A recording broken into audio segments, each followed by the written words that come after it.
Hey guys, welcome back to my channel. I hope you're doing well. So, a new color alert. I have a new wig and a new color for you. I even wanted to try out the new ginger trend that's going around right now. It's literally the popular color, the most popular color right now. So I thought I'd, try it out for myself. I actually didn't color this wig by myself. It was done for me, but I will share with you what colors were used. This hair is actually from Julia hair. It came as dark, so bleached and colored from 1B hair all the way to this color, and it's already been customized for me. As you can see, it is a frontal wig, so it had 4 bundles of 24 inches and I think 18 or 20 inches frontal, 13 by frontal. So yeah, it was made by EA Hair on Instagram. I'll put her in the description box. So what I'm going to be showing you in this video is just how I style it and put on the wig. By the way, the simplest way to get this color is to start with a 613 blonde hair. I find when it comes to coloring hair, if you have blonde hair, it's so much easier to get these colors so that you won't have to keep, bleaching and toning and coloring and doing all the different things if you're starting with dark hair. So if you have got 613 hair, this will be such an easy technique to achieve. But if your hair is dark, obviously, like I said, you have to obviously bleach it as light as you can get it and then color it with the hair dye. So the hair dye that was used were from Adore Hair. I'll put the numbers, but I know one of them was cinnamon, and the roots were also slightly dyed as well, so I think that was the mocha color. So I wanted really subtle, like dark brown roots, just so that it actually blends a little bit better for my skin tone, because it is quite a bright color. So yeah, so basically I am, again, as you can see, if you're very familiar with my channel, you know I have a love-hate relationship when it comes to pin curls as a curling technique.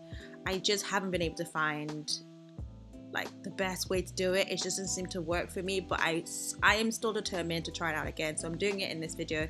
So the curling technique for this video was pin curls, as you can see. So I'm curling it with my T3 micro curling one. I'll put the actual name in the description box. I really like these brands of curling tools. They actually get really hot.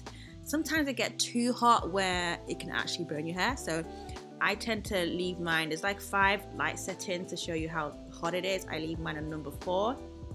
So when it gets hot, it goes up to like 5 light indicators. So like I said, I leave mine at the 4th light. So it's hot enough, but it's not like it's not going to burn and melt the hair. So I'm just going to speed it up because it was a lot of hair. So I'm just going to like jump to the front of the hair. So usually when I do my curling, I tend to part my hair on the right so that the bangs will fall on the left hand side. The bit that falls to the right of my hair, I wanted to have it curl away, like curl upwards, but I found that it actually didn't work. So I am going to do it and then later change it. So right now I'm curling it like opposite way, so it's going upwards as opposed to downwards, and I actually wanted it to go downwards. So I felt like, oh, maybe this would give me more of like a exaggerated, more like a, give more volume to my bangs, but it didn't work. So yeah, I am showing you this in this moment, but eventually I will turn it back around and curl it under, like curl it going downwards, not upwards. As you can see, it's curling, it's going upwards away from the right side of my face, but I wanted it to go downwards, so ignore this part of the video. Also, if you are good at, styling hair, it's also good to give us some layers, especially if you're doing bangs and like the side parts and stuff. If you cut your bangs, it would give you more of a nice swoop and more volume. So I do that in this part, but like I said, this part ignore. But yeah, I wanted to have more like an exaggerated swoop, so I cut the bangs and stuff. You can obviously cut it much shorter than I did, but I wasn't sure how I was going to look until I put it on my head. So that's what I'm doing. Okay, so for my bangs, as you can see, I'm going to give it some layers. I'm just going to cut it just a little bit. So my bangs tend to fall to the left of my face, so I'll be curling it away, so going to the right. So this was what I was trying to achieve on the other side of the hair, but it wasn't going to work for that side, but it will work for the bangs. So Usually it would fall downwards, but I will be curling it upwards, as you're going to see in a second. So if your bangs fall to the right, you would curl it upwards as well if you want to do the same technique as me, but I always have my bangs falling to the left. So I'm curling it right now, and as you can see, it will be curled upwards away. So curling upwards and curling to the right as opposed to the left. Does that make sense? Just watch the video. For these parts, I didn't want the pins to leave like a dent. You know, sometimes the pins would leave a dent on the hair, so I decided to get some tissue paper and put it in between the hair and the pin, so that when it does eventually set, they won't leave like a pin mark or a dent mark on the hair. I've always seen people do this, so I just thought I'd just get some tissue paper. I don't know if it's like a special kind of paper that they use, but that's what I could find at the time. So that's what I did in this part of the video.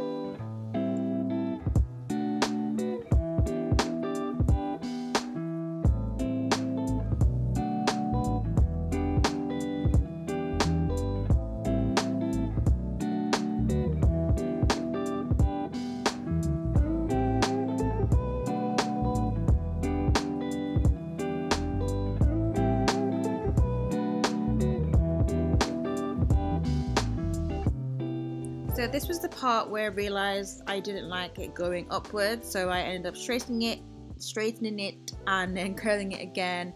For some reason it didn't pick it up on camera. The battery must have died, so it didn't show me actually curling it again. So I straighten it again, and I'm gonna curl it like going inwards as opposed to going upwards, if that makes sense, so that it falls going down.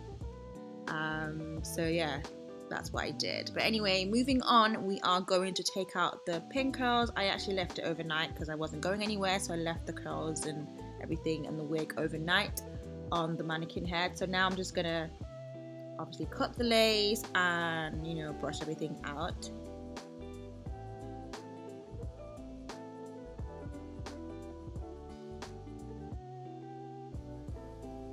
Usually when it comes to laying my frontals, I tend to do it before I put my foundation on, so it may not look perfect, but yeah, I find it easier to blend and everything to look really nice. I can have a nice melt when I don't have my foundation on first, but I just, for the video, I had foundation, I had my full face on already. I did film a reel before this, so yeah.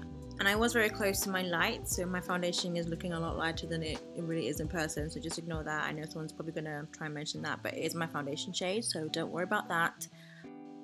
Also, I was using a really small mirror, so I was kind of going in and out, and you're probably going to see me leave a couple times. I was leaving and coming back, and I just couldn't cut the lace properly with not being able to see properly, so I left and went to use my bigger mirror. So right now I'm just adding some Ghost Bond glue. I think this is the best one to use for when it comes to these sort of coloured frontals, coloured wigs, because they tend to melt better, personally for me anyway. So I'm using the Ghost Bond, and like I said, I've already cut the lace off camera because I just couldn't see what I was doing. I needed to be up close to a bigger mirror. So I'm just going to lay that flat. I also slightly sprayed the lace with the Wig Guru's lace tint in caramel frappe, and yeah, so like I said, it's so much better if you don't have foundation on. It's easier to obviously, you know, blend better, but it didn't do too bad. And also the lace isn't HD. I don't think it was HD, so usually if it's HD, when it comes to melting and blending, it's so much easier because it's really thin, but this was a regular frontal, so I needed to use the lace tint and everything, and you know, this Ghost Bond glue, so bear that in mind. This is not a HD lace frontal.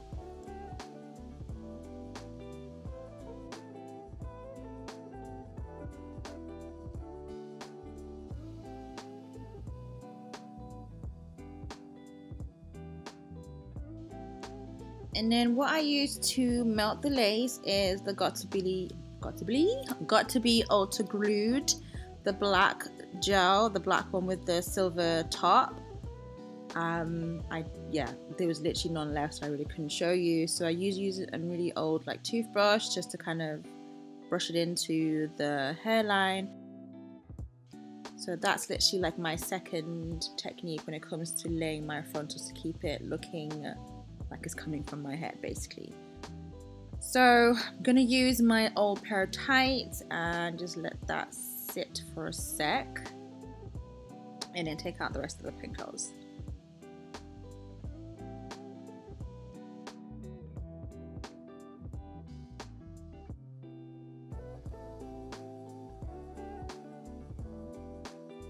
So I'm just gonna brush out the hair. As you can see, my band is giving me a nice little swoop. So that's what happens when you, first of all, when you layer the hair and when you curl it in the direction that I showed you. And also on the right hand side, as you can see, it's going downwards now, which is much better. So when it comes to pinkles, I do tend to have to go back to curling sections of the hair. So I don't know, maybe I'm just gonna stick to just using wands, because I feel like with wands I get it right the first time and it's just, you know. But I think maybe with the pinkles I'll probably only do it for like my bangs and for like the shorter parts of the hair, because I do like that swoop that it gives at the top.